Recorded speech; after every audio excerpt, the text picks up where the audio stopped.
Es aicinu ikvienu uzņēmumu, kas grib pārbaudīt sava biznesa modeļa ilgtspēju un sava biznesa modeļa dzīvotspēju, pieteikties ilgtspējas indeksam un sevi novērtēt.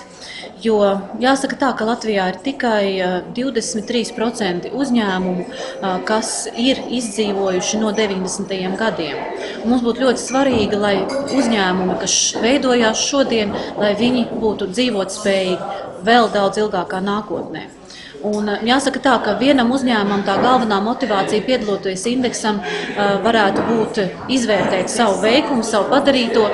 Citam uzņēmumam, es domāju, ļoti svarīgi ir uzrunāt savu konkrēto patērētāju vai mērķa auditoriju par to, kas tad ir izdarīts uzņēmumā lietas labā vienā vai otrā virzienā.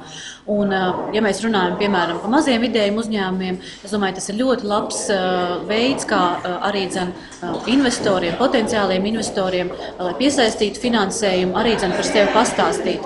Jo tirgus mainās un uzņēmumi, mēs mainamies līdzi, un līdz ar to mums ir jāstāsta, kas tās lietas, ko mēs darām, un arī viņas ar skaidru, pragmātisku prātu jānovērtē.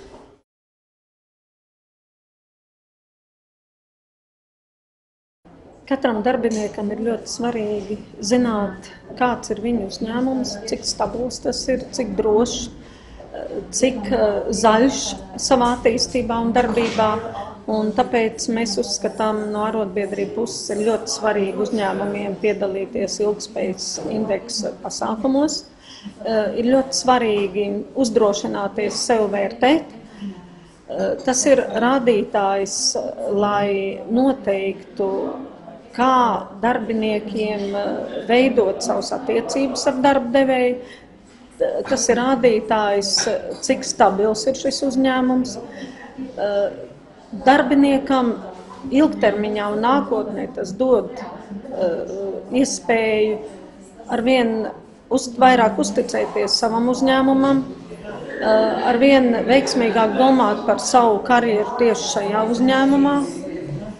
Un varbūt izslēgt tās tēzes un domas, ka labāk ir kaut kur citur un šeit nav nekā laba Latvijā, bet es aicinu katram darbiniekam domāt un strādāt arī savā apziņā pie tā, ka kopā ar savu darba devēju, jebkurā darba vietā, mēs veidojam atbildīgu, atklātu, godīgu darba vidi, un kopā un līdz ar to mēs veidojam arī atbildīgu un godīgu Latvijas saimniecību.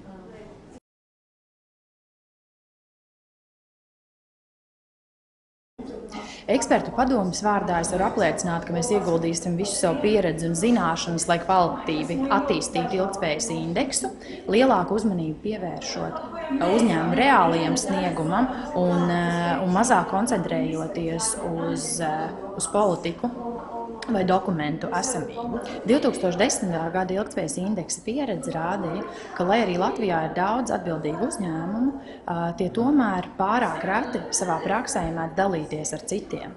Un tas ir izšķiroši svarīgi, lai atbildīgu uzņēmēju darbību izplatītu. Šogad mēs pievērsīsim daudz lielāku uzmanību tam, vai uzņēmumi tikpat atbildīgu rīcību prasa arī no saviem piegādātājiem un klientiem. Tās galvenās lietas, ko mēs šogad centīsimies panākt, skatoties uz indeksu saistībā ar dažādiem uzņēmumiem, ir saprast, kā uzņēmumi reāli veids vides aizsardzības pasākums un kas reāli notiek, lai uzņēmumi varētu pilnveidot savu darbību tieši vides aizsardzības jomā.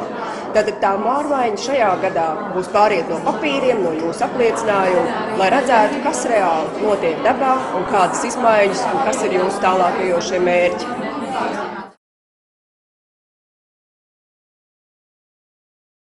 Tātad šobrīd notiek ilgtspējas indeksa visaktīvākais posms no 17. februāra līdz 4. martam.